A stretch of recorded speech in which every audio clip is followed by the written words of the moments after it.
Let me put it in a brief historical context.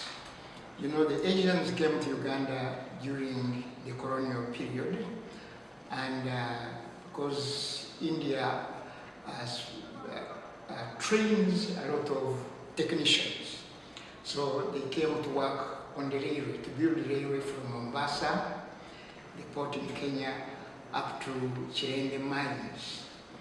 And as they worked on the railway, some of them would drop off and establish commercial areas which came to grow into townships.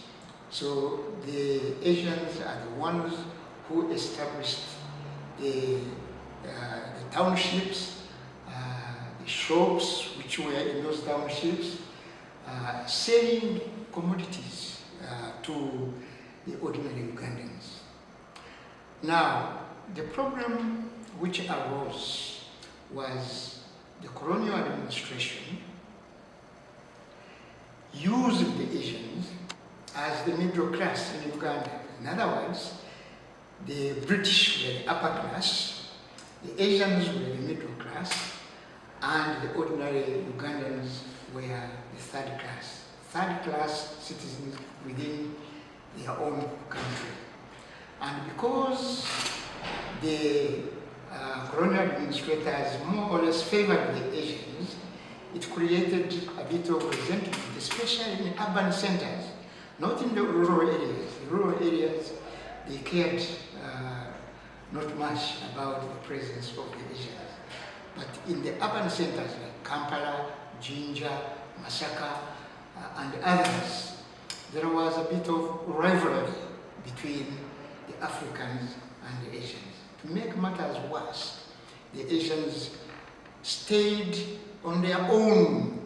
For example, they never allowed, the elder generation never allowed the youngsters to intermarry. There was no intermarriage between the Africans and the Asians. So they were a class on their own, and the Africans also were. I cannot remember any Asian who was married to Ugandan. I cannot recall any. If there were any, they were so few that they were inconsequential. So by the time of our independence in 1962, the Asians were given the opportunity to become Ugandans. And the majority, the overwhelming majority, refused to become Ugandans. Because it's understandable that they never knew what the future held. Jawaharlal Nehru, the Prime Minister of India at the time, came to Uganda to persuade the Asians in Uganda to take up Ugandan citizenship. Most of them said no, because they were either British nationals or Indian nationals. So in a sense, and this is what Idi Amin used, he said, you are foreigners. You are the concern of the British government and the Indian government. So go back to your own countries. And he used it. But the government in India, under Nehru, they had wanted the Asians to take up Ugandan citizenship. In fact, historically,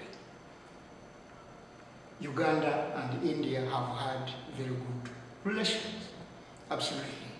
It's one of the major countries in terms of working together politically, diplomatically, and business-wise. But I can mention that now the Asians, Indians and Pakistanis are coming back to Uganda. But these are the new generation of Indians and Pakistanis. They own businesses within Uganda.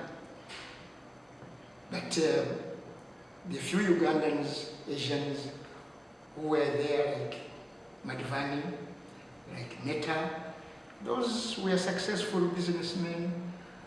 They had tea estates, they had sugar plantations, and those continue to be Ugandans. They also went into exile like I did, and had to go back when Idi Amin was chased out of Uganda. So now you go to Kampala, you go to Jinja, the towns in Uganda, Masaka, you find quite a lot of Asians. And there is no disharmony. No, there isn't.